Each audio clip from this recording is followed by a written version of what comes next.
She killed her parents, a ragged little girl shouted, pointing at the millionaire's new wife during a family dinner. Then she showed an old photo, and everyone was shocked by the secret they uncovered. Comment and rate my story from 0 to 10.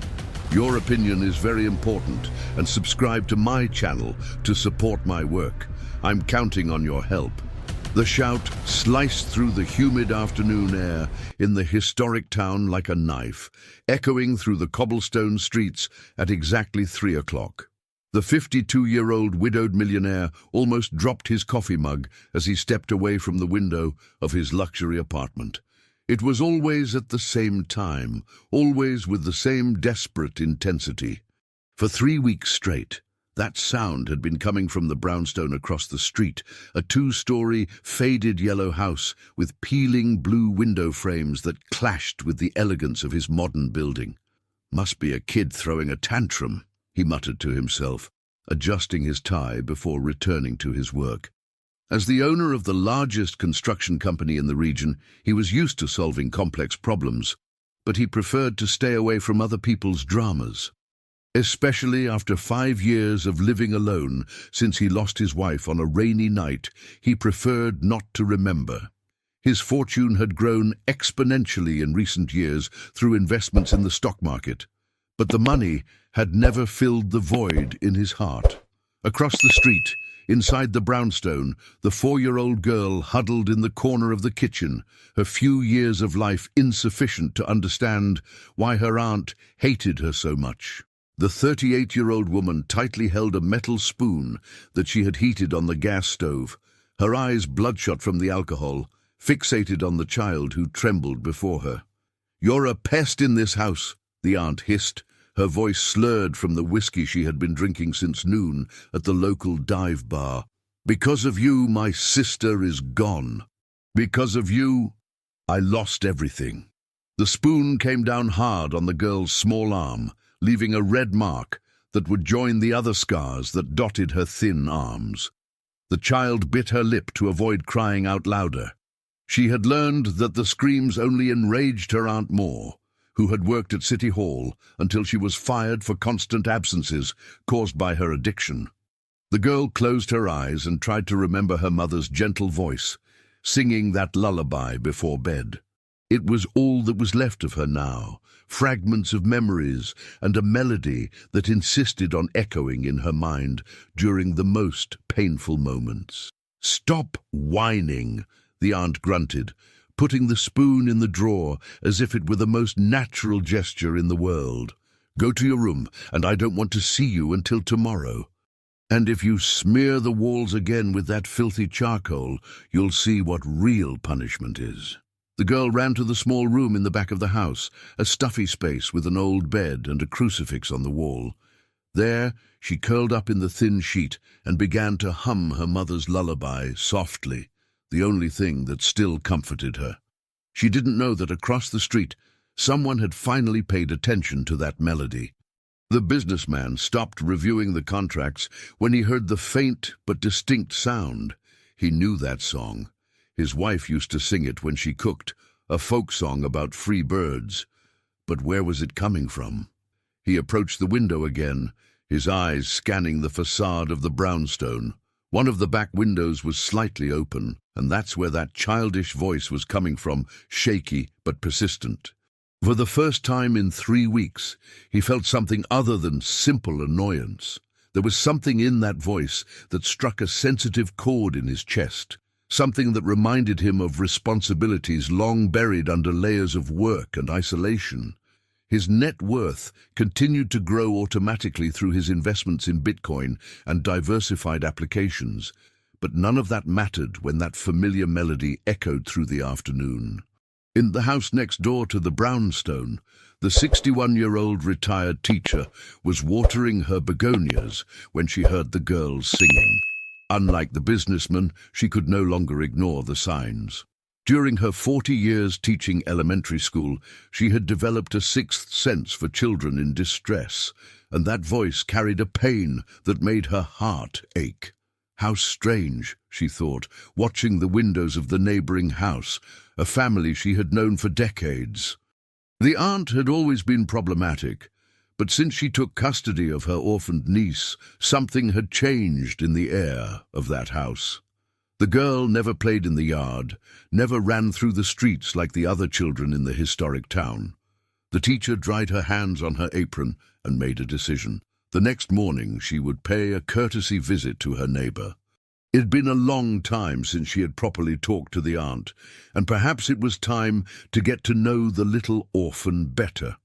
Meanwhile, the businessman remained at the window, an uncomfortable feeling growing in his chest. The music had stopped, but something in those few minutes had awakened memories that he preferred to keep dormant. Memories of his former employee who had abruptly resigned 5 years ago, a few months before the fatal accident. She was a kind woman, always humming while organizing the construction company's files. Then, suddenly, she had simply disappeared from his life, leaving only a formal resignation letter and many unanswered questions. He had never thought of her again, until he heard that familiar song echoing from a house where a child seemed to suffer in silence. The sun began to set over the mountains when the girl finally fell asleep, exhausted by pain and fear. Her little fingers squeezed the sheet, and in her dreams, she flew like the birds she secretly drew on the kitchen walls with pieces of charcoal found in the yard.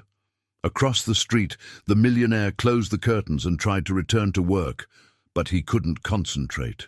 Something had changed that afternoon, something he didn't fully understand yet. For the first time in years, he felt that maybe it was time to pay attention to what was happening beyond his own windows. Night fell over the historic town, but the echo of that childish song continued to resonate in the mind of a man who had spent 5 years running away from his responsibilities, and a retired teacher who had never been able to ignore the suffering of a child. Neither of them imagined that that melody would be the common thread that would unravel secrets buried for years, forever changing the destiny of the little orphan who sang alone in the darkness. The next morning brought with it the aroma of fresh bread from the local bakeries, and the typical movement of the historic town waking up for another day.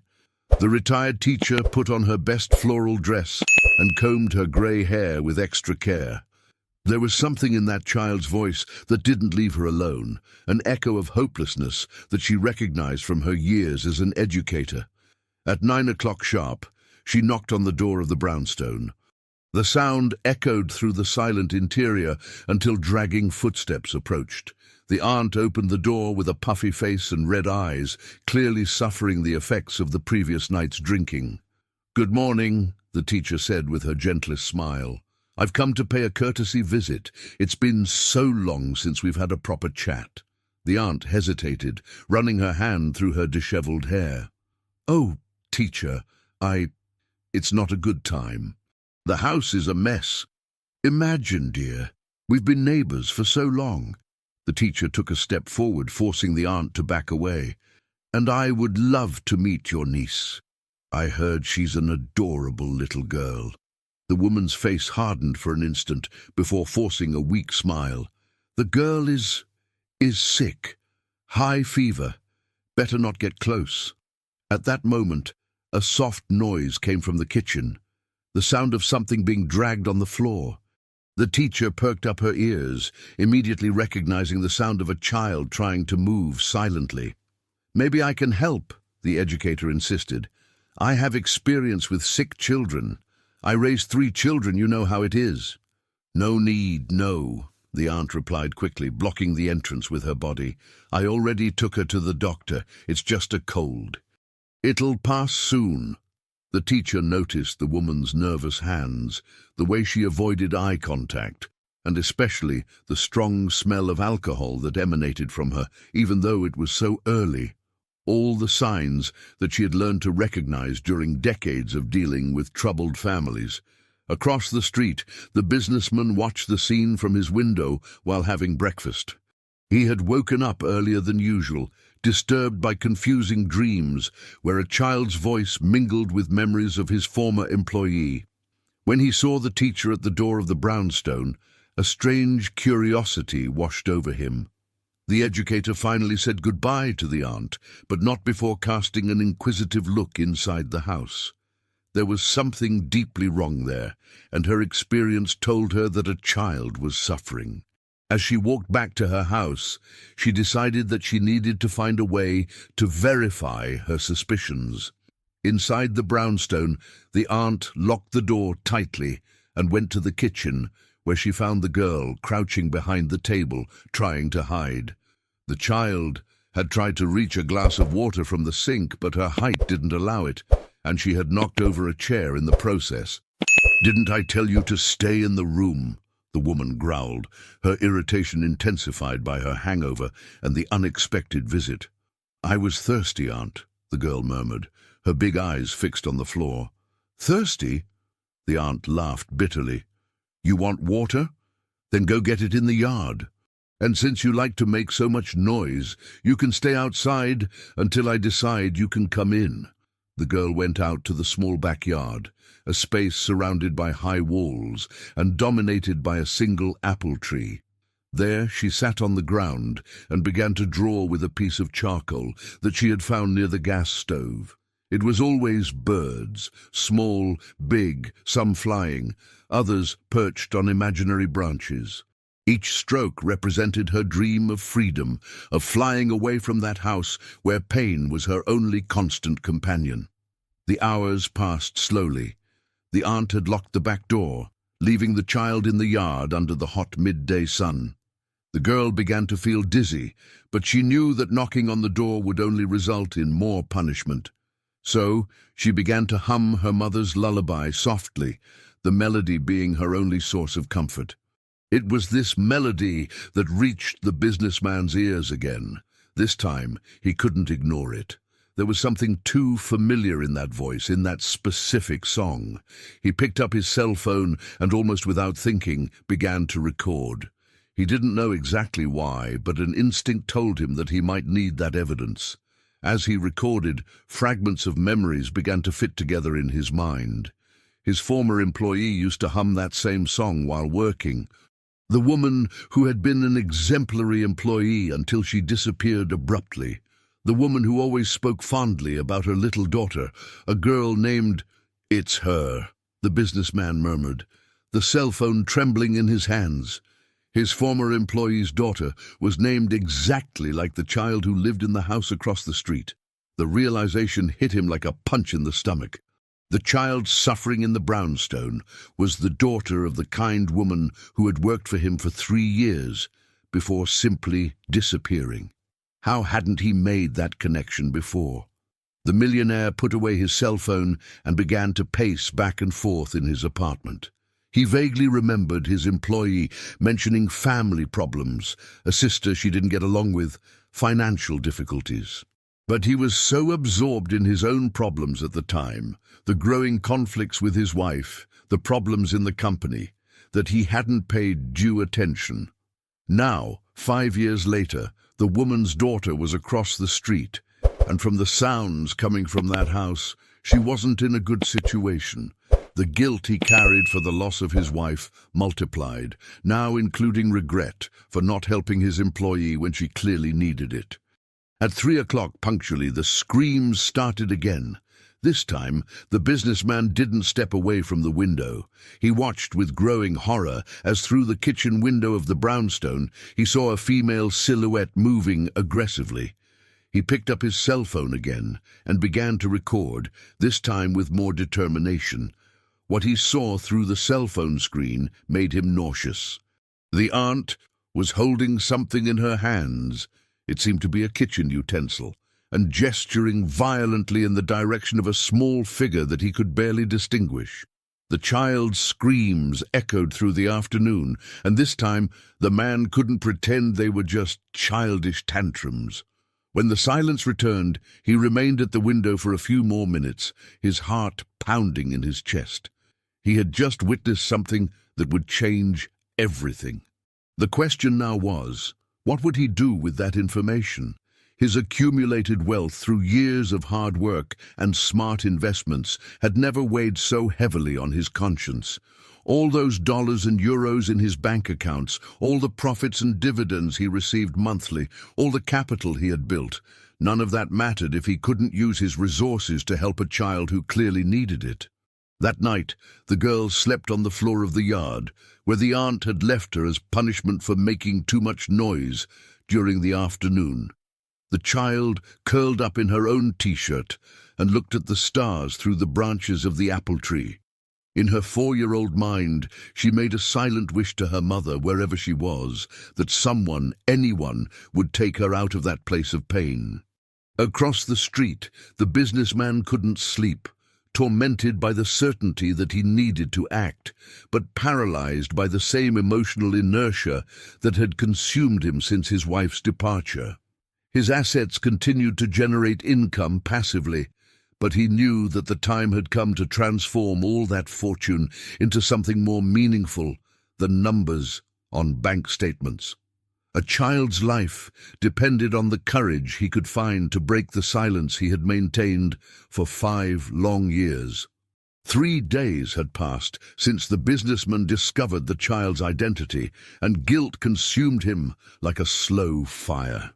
During those days, he had systematically documented the episodes of violence, always at 3 o'clock, always with the same methodical brutality. His collection of videos and audios grew, but his courage to act remained paralyzed by the same cowardice that had haunted him since the night he lost his wife. That Thursday morning, the retired teacher made a decision that would change the course of everything. She had spent the night awake, tormented by the certainty that a child was suffering just a few feet from her house. Her 4 decades as an educator had taught her to recognize the signs, and all of them were present in the neighboring brownstone. She decided to approach the situation differently. Instead of attempting another direct visit to the aunt, she opted for a more subtle strategy. At 7 in the morning, she positioned herself in the side yard of her house, the place from where she had the best view of the backyard of the brownstone. What she saw horrified her. The girl was sitting under the apple tree, completely alone, wearing only a torn t-shirt and underwear. Her small arms were marked by evident burns, some still red and inflamed. The child was drawing in the ground with a piece of charcoal, creating shapes that the teacher recognized as birds. "Oh my God," the educator whispered, her hands trembling as she held the fence that separated the yards. It was worse than she imagined, much worse. The girl looked up and saw the old woman watching her. For a moment, the two stared at each other in silence. Then, to the teacher's surprise, the child smiled. A weak but genuine smile, and waved shyly. "Hi, Grandma," said the girl with her tiny voice, using the affectionate term she gave to all elderly ladies. "Hi, honey," replied the teacher, struggling to keep her voice steady. "Are you okay?" The child looked quickly at the windows of the house before answering. "I'm fine. I'm just drawing birdies." "That's nice. You like birds?" "I like them a lot. They can fly wherever they want," replied the girl, her big eyes shining with a sadness that broke the educator's heart. At that moment, the aunt's harsh voice echoed from inside the house. "Where are you, girl?" The terror that instantly took over the child's face said everything the teacher needed to know. The girl stood up quickly, wiped her hands on her t-shirt, and ran into the house, but not before looking once more at the educator with an expression that screamed for help. The teacher remained in the yard for a few more minutes, processing what she had seen. The burns, the fear, the way the child reacted to the aunt's voice, everything confirmed her worst fears. She could no longer pretend she didn't know what was happening. Meanwhile, across the street, the businessman had witnessed the entire interaction.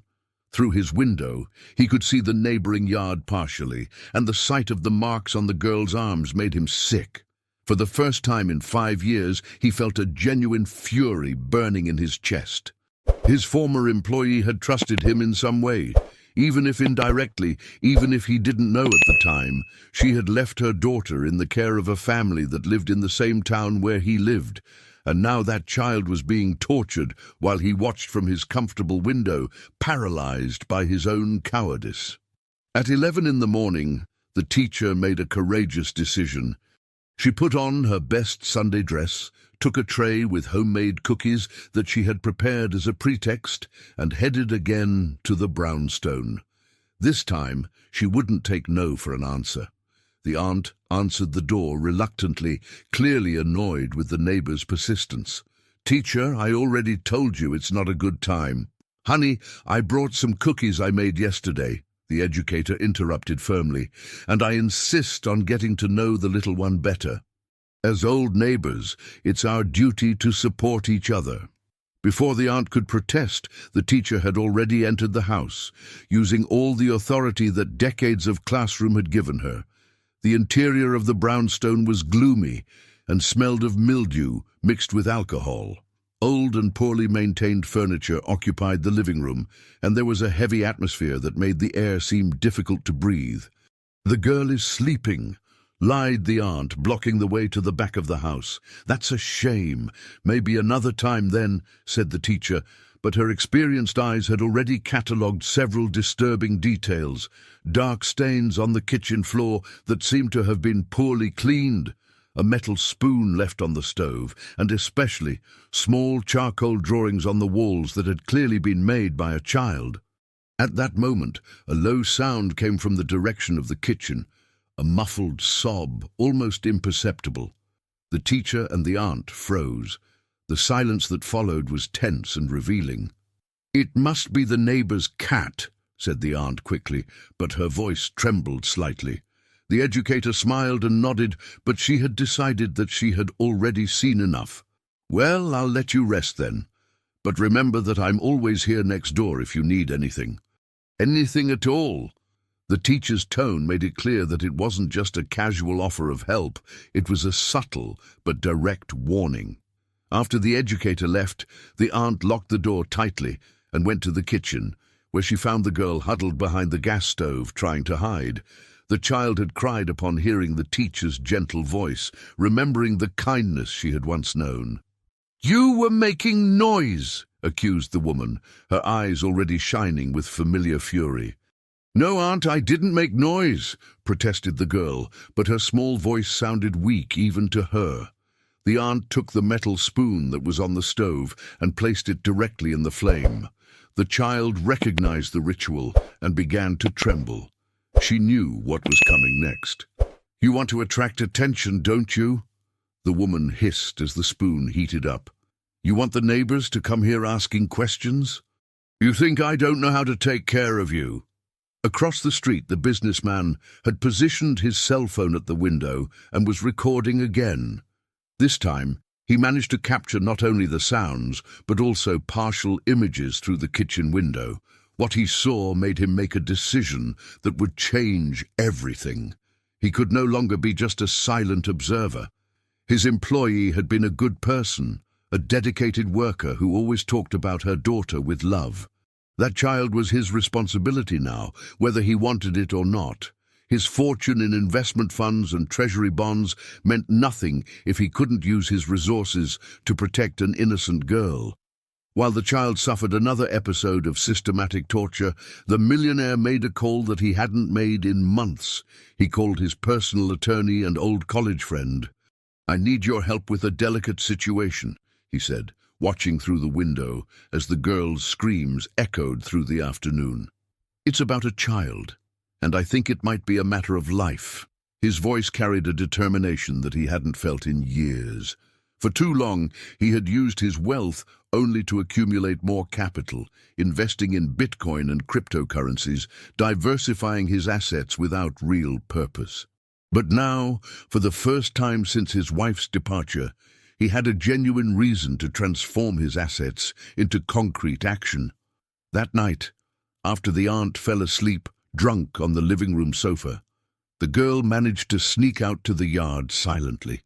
Her new burns burned, but the physical pain was less than the pain in her heart. She sat under the apple tree and looked at the stars, humming her mother's lullaby softly. What she didn't know was that, for the first time in months, someone was truly paying attention to her suffering, and that, in the coming days, her life would change in ways she couldn't even imagine. The businessman stayed awake all night, planning every step of an operation that would put all his net worth at the service of a cause that finally gave meaning to his fortune, accumulated over decades of tireless work. The lawyer arrived at the businessman's apartment on Friday morning with a grave expression on his face. The two men had been colleagues at the university for almost 3 decades, and the jurist knew well the emotional isolation that his friend had built after the loss of his wife. That's why the urgent phone call the night before had surprised him so much. "I need you to tell me exactly what's going on," said the lawyer, sitting in the spacious living room of the apartment. "You talked about a child in danger, but I need details." The millionaire poured coffee and stood near the window, the place that had become his obsession in recent days. "The girl who lives in the house across the street is the daughter of a former employee of mine. She's being abused by the aunt who takes care of her." "Abused how?" asked the lawyer, taking a notepad from his briefcase. "Burns, daily screams, neglect." The businessman paused, struggling with the words. "I have recordings, evidence of what's happening." The jurist was silent for a moment, processing the information. "This is very serious. If you have evidence of child abuse, you need to contact the relevant authorities immediately." "I know," replied the businessman, running his hands over his face. "But there's something else. My former employee worked for me for 3 years. She left abruptly in 2019, a few months before the accident with my wife. I never understood why, but now you feel responsible," completed the lawyer, understanding the emotional complexity of the situation. The millionaire nodded. "If I had paid more attention at the time, maybe I could have helped. Maybe she wouldn't have needed to leave her daughter with that woman." At that moment, the familiar sound of screams echoed from the house across the street, even though it was only 9 in the morning. Both men turned to the window, and the lawyer could see the expression of anguish on his friend's face. "This happens every day?" he asked, horrified. "At 3 o'clock, religiously, but sometimes at other times too," replied the businessman, picking up his cell phone. "Do you want to see the recordings?" The lawyer watched the videos in growing silence, his face paling with each scene. As a jurist specializing in family law, he had seen many cases of child abuse, but something in the systematization of that violence disturbed him deeply. "We can't wait any longer. I need you to give me all these recordings today. I'm going to contact Child Protective Services and the district attorney's office. That child needs to be removed from that house immediately." While the two men planned the intervention across the street, the girl was living another day of terror. The aunt had woken up with a particularly severe hangover and discovered that there was no more alcohol in the house. Her irritation multiplied when she found new drawings of birds that the child had made on the kitchen wall during the early hours. "How many times do I have to tell you not to dirty the walls?" shouted the woman, holding the girl's arm tightly enough to leave marks. "You're a pest, a curse in this house." The child tried to explain, to say that she had dreamed of her mother and that the drawings made her feel less alone, but the words were lost in sobs. At 4 years old, she still didn't fully understand why her aunt hated her so much, why each day brought new pain. "You're going to be locked in the room until I decide what to do with you," continued the aunt, pushing the girl down the hallway. "And if I hear even a peep, you'll know a punishment you've never experienced before." The room where the child was locked was small and stuffy, with only a high window that she couldn't reach. There, she huddled in the corner and began to hum her mother's lullaby softly, the melody being her only source of comfort in a world that seemed to have forgotten she existed.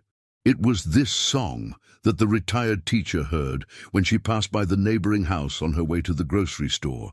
The educator had spent the entire night thinking about the conversation with the girl in the yard, about the marks she had seen on the child's arms, about the atmosphere of fear that permeated that house. The teacher stopped in front of the gate and listened.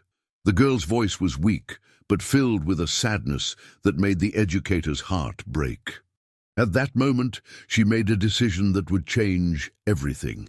Instead of going to the grocery store, the teacher headed straight to the center of the historic town, where the small office of Child Protective Services was located. She knew the counselor well, a former student of hers who had dedicated herself to the protection of vulnerable children. "I need to talk to you about a very serious situation," said the teacher, entering the office without ceremony. The counselor looked up from the papers she was analyzing. "Teacher, it's good to see you. What brings you here today?" "A child in danger. My neighbor. I'm sure she's being abused." The young woman straightened in her chair, her expression becoming immediately serious. During her 5 years as a Child Protective Services counselor, she had learned to recognize when a report was serious, and the teacher was not the type of person who would make frivolous accusations. "Tell me everything," said the counselor, picking up a report form. While the educator reported her observations on the other side of the city, the lawyer was in a similar meeting at the district attorney's office. The prosecutor listened attentively while the jurist presented the evidence collected by the businessman. "This is compelling evidence," said the prosecutor, examining the videos on the lawyer's cell phone. "I will order an immediate investigation and request the removal of the child from the family environment." "How long will that take?" asked the lawyer, concerned. "With this evidence, we can act today," replied the prosecutor. "I'm going to contact Child Protective Services now." That's how, by a coincidence that would change the girl's destiny, 2 simultaneous reports arrived at Child Protective Services on the same morning. The counselor was finishing writing down the teacher's account when her phone rang. "Child Protective Services speaking. This is the prosecutor. I need you to make an urgent intervention in a house on Main Street. We have evidence of serious child abuse." The counselor paused, her pen suspended over the paper. "Is it by any chance the number of the yellow brownstone?" "Exactly." "How did you know?" "I just received a report about the same house," replied the counselor, looking at the teacher with surprise. "2 independent sources.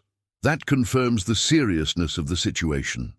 By 2 in the afternoon, a coordinated operation was being set up. The counselor, accompanied by 2 social workers and a court officer, was heading to Main Street. The teacher had offered to accompany the team, using her experience with traumatized children. The businessman watched everything from his window, his heart pounding in his chest. Finally, after days of paralysis, he had managed to act. His fortune, accumulated through investments in stocks and financial applications, had never had a purpose as clear as it did at that moment. The lawyer was by his side, both witnessing the moment that would change the girl's life forever. "You did the right thing," said the jurist, placing his hand on his friend's shoulder. "I hope it's not too late," replied the millionaire, his eyes fixed on the team approaching the brownstone. In the neighboring house, the aunt had gone out to buy alcohol at the local dive bar, leaving the child locked in the stuffy room. The girl continued to sing softly, unaware that her life was about to change radically.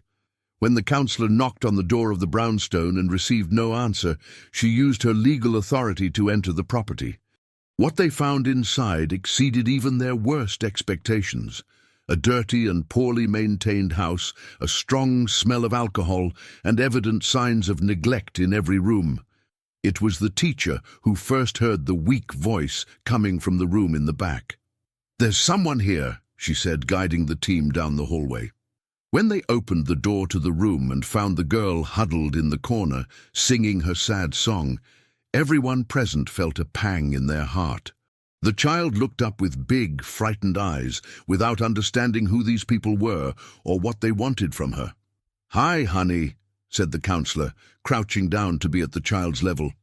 "My name is Anna. We're here to help you."